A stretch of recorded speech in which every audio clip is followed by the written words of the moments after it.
Hello, everyone. Welcome back. And yes, we are continuing to go through the 48 Laws of Power by Robert Greene. And the reason why we're going to do this is because we want to have power in our own lives. We don't want people to boss us around. We don't want people to tell us what to do. We want to be able to curate our own lives. We want to be able to have the life of our dreams. And because we live in a society where power games are being played all the time, we got to know the rules. So that's why we are on law number 11. Learn to keep people dependent on you. Interesting. Let's get into this. To maintain your independence, you must always be needed and wanted. The more you are relied on, the more freedom you have. Make people depend on you for their happiness and prosperity, and you have nothing to fear. Never teach them enough so that they can do without you.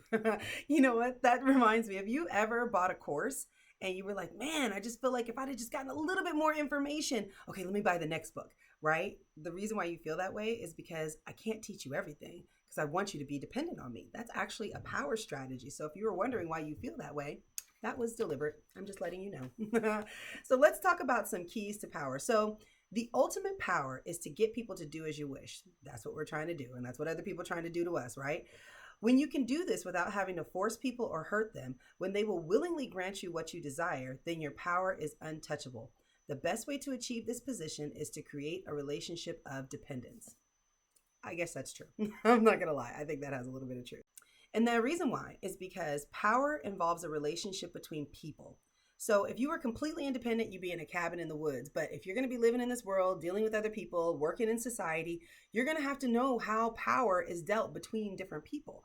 And so one of those relationships is being dependent on somebody else. Now, it's all throughout our lives. So it's not necessarily a bad thing, right? Like kids are dependent on their parents, like you might be dependent on your job. So there's a lot of situations where you might be in a dependent situation, but it might be advantageous to you. So that's okay as well. So just because you're being dependent doesn't make it a bad thing. You just have to know whether or not that dependence is preventing you from reaching your goals and your dreams. And that's when you might want to check yourself, because the book says the model is to make others dependent on you. So people are actually setting up scenarios in which you will be dependent on them. Let me give you a perfect example. Story time.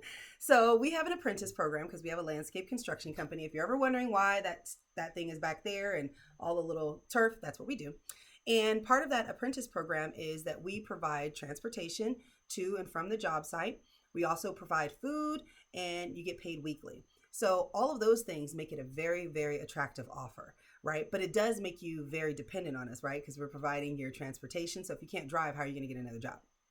And if we are providing your food, like most companies don't do that. So like now you're going to have to pay for your own food. So that's now an added expense at another job.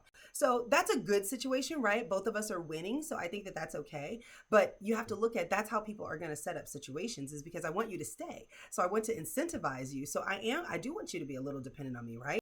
So you might be in a dependent situation, but if you're winning, I think it's okay. Parents keeping their kids alive, kids depend on them, I think it's okay. So I think we're okay. So here's another one.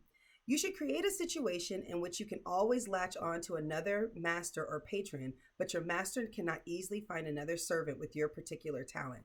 Now, this is a great example for like if you are working in the job market.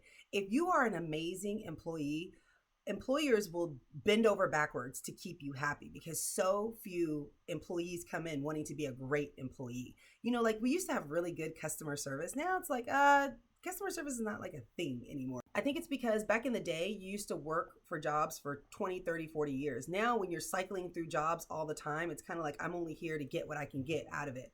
And so the reason why I'm saying this is because it is a lot easier if you're a great employee to find another job than it is for that employer to find another great employee. So that gives you a lot of power. It gives you the power of walking away. That gives you negotiating power. Because if you're a really great employee and you know that it's going to be very hard for them to replace you, you have now put yourself in a position of power.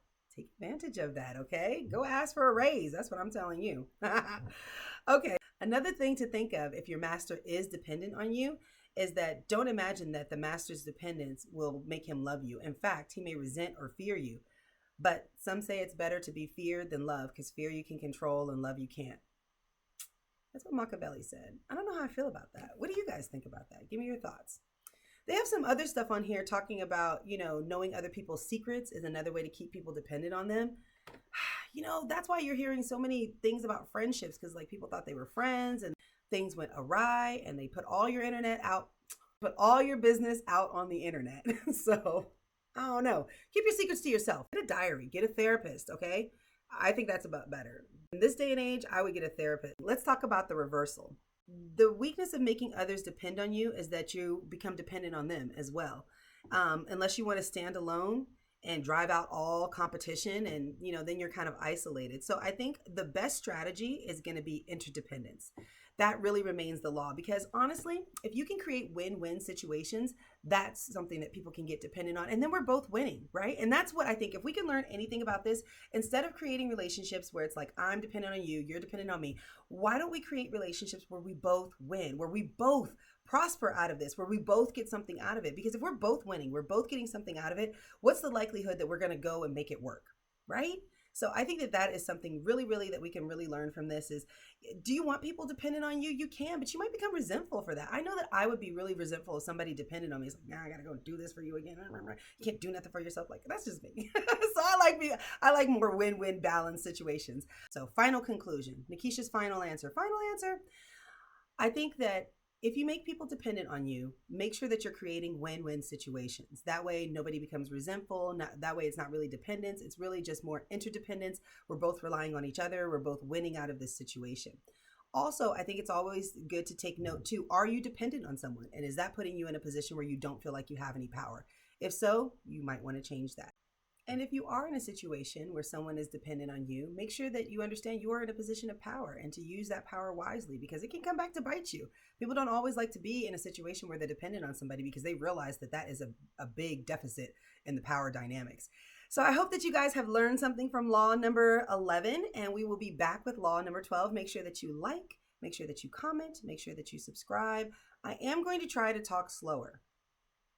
It's a struggle, because I feel like I'm talking down to people, but I know it's not. I know I talk too fast because it's crazy when I edit it. So I'm sorry. It's just how it is. But thanks so much and have a great day.